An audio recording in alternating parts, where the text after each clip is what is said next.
guys, anong update? Good morning sa lahat ng King Pao. Ayan, di ba? Nakita natin sa mga post sa video kung saan ay ando na nga ang King Pao sa Australia for us of X. Napanood niyo yung video guys na nasa ano na sila sa Naiya. Grabe sa sasakyan ni Kimi, ang garang, no? Malupit. Tapos sunod naman sila si Pao. So nauna lang konti si Kim and then sunod si Pao. Tapos siyempre, nung magkita na sila, okay na lahat, biso-biso, alam mo yung pagbiso ni Pao na sobrang sweet. Kasi makikita talaga natin na mahal niya si Kimi. Yung pag-care niya, tapos nasa ibang bansa na sila rehearsal, di ba? Yung pang-rehearsal nila, todo alala siya kay Kim. Alam, minsan iniisip ko yung pambabash kay Kim. Nandun sa part na di lang magsalita si Pao. Siyempre, ayaw niya makialam ng isa-isa. Pero deep inside, nasaktan din siya. Alam na natin lahat yun. Kahit tayo mga fans, diba? Nasasaktan tayo pag may nambabash kay Kim. Nakaka-sad lang kasi yung bang tuloy-tuloy yung pambabash. Pero, grabe napaka-strong ni Kim. Alam natin na umiiyak siya. Iyakin yan. Alam na natin iyakin. Pero, pagdating sa napaka-bumismis niya tumawa.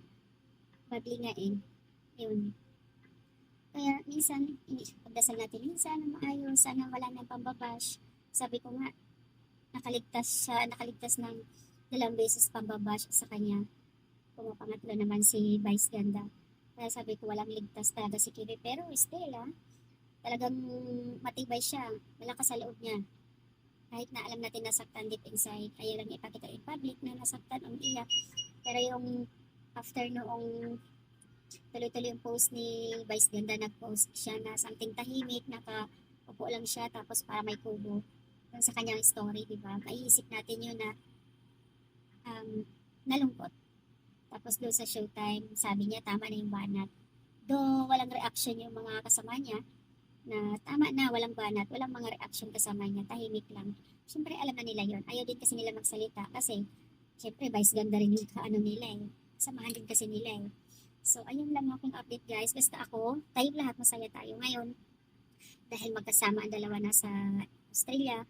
At syempre nakikita naman natin yung mga post na nasa rehearsal naman sila. Yung pag-care ni Pao, nakikita natin kung paano niya inaalaga talaga si Kimi. Sabi niya, diba, balita-balita na sila.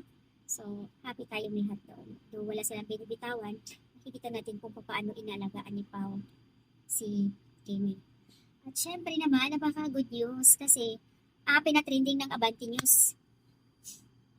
Pinatrending ng Abante News ang Kim Pao dahil sa kanilang business, di ba nga, kumakailan lang mas nauna si Kim, July 11, pop-up bag niya sa Zamboanga.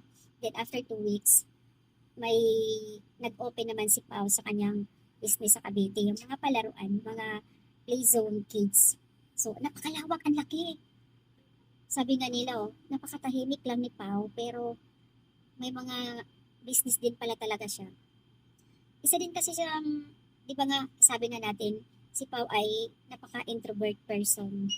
Tahimik lang siya, mahiyain. Ayaw niyang, simple lang, sa totoo lang. Simple lang siya, pero hindi natin nakikita sa kanya yung pagiging mayabang siya.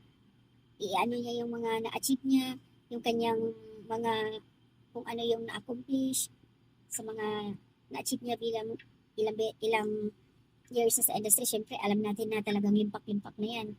So may mga ganun talaga na tahimik lang, ayaw niya ipagyabang yung kanyang na-achieve, kung ano yung mga business niya.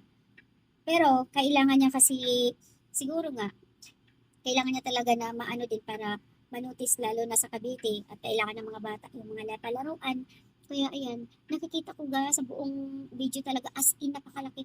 Ang lawak, sobra, gaganda ng mga kuha talaga, gaganda ng mga palaruan. Kakaiba, no? Kakaiba yung trip ni Pao ng business. Talagang yun ang gusto. Sabi nga dun sa mga nagko-comment, talagang sinadya ni Pao na ganun kasi syempre, for the future, para sa kanilang anak ni Kim.